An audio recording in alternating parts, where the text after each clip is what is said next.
It's your buddy, Big Johnny G. The Two Gun Pixie presents Legendary Gaming.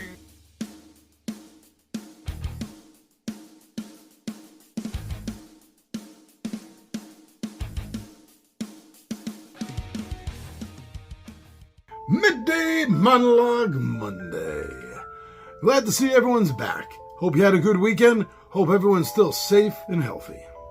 I'm your buddy Big Johnny G, and today I want to talk to you about a bloody mess. Oh. Now, I don't know how the hell I missed this. But there was a Kickstarter game based on H.H. Holmes and his murder house, the World Fair Hotel. Wait, what? That's right, H.H. Holmes, Herman Webster Mudgett, a.k.a. Dr. Henry Howard Holmes.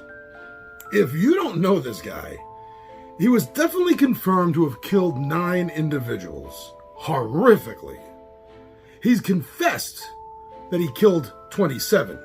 There are some experts out there that argue he may have killed as many as over 200 individuals before he was brought to justice. By a horse! Yeah, successful Kickstarter. First of all, I missed it. Second of all, really, although I know I would have backed it, and proudly showed it off on this channel. Really? We need a game based on him? And the hotel? Now, it's true that I know and own one Jack the Ripper game. But Letters from Whitechapel isn't about obviously it's about the murder of the prostitutes, correct?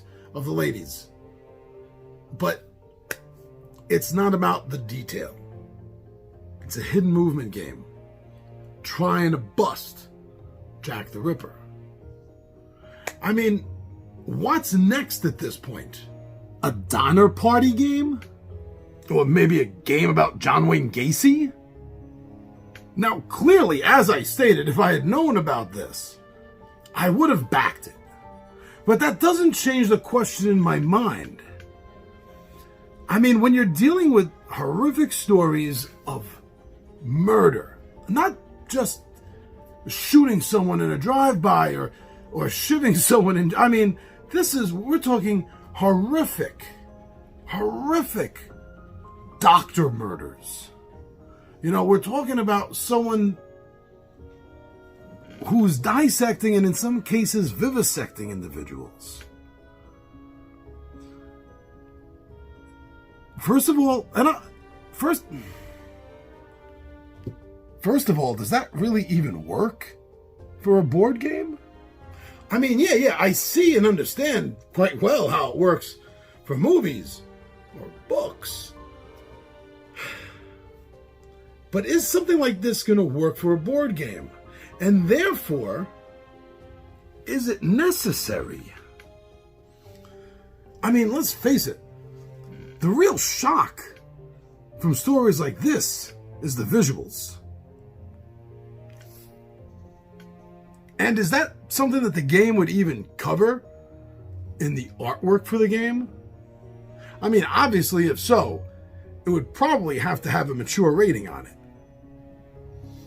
And that might cut down your profit margin a little bit by limiting some of the potential buyers.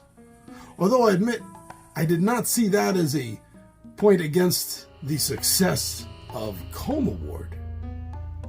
So this does fall into a strange category for me.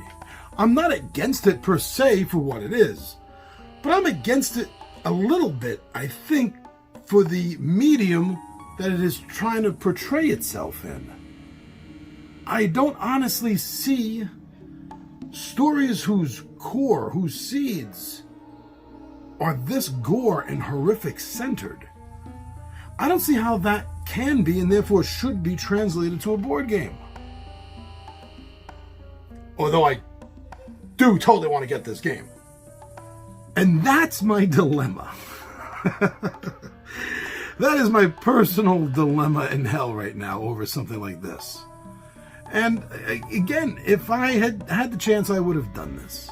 I would have backed it. I would have proudly showed it off to all of you. And perhaps this question may never have been raised. But do you think that some things, especially in the horror genre, in the horror field, that theme just might not translate well enough or at all to the board game medium? I definitely think it falls along things like this, because these are things that happen in real life. So there's very little skirting them, and you definitely don't want to nerf them. So when it comes to real life crime and horror like this, is this the right way to approach it? Or should gory games or games centered around gory subjects, should they just stay in video games? I'm not 100% sure. So, sway my mind. I'll see you all in the comments section. Take care and stay safe.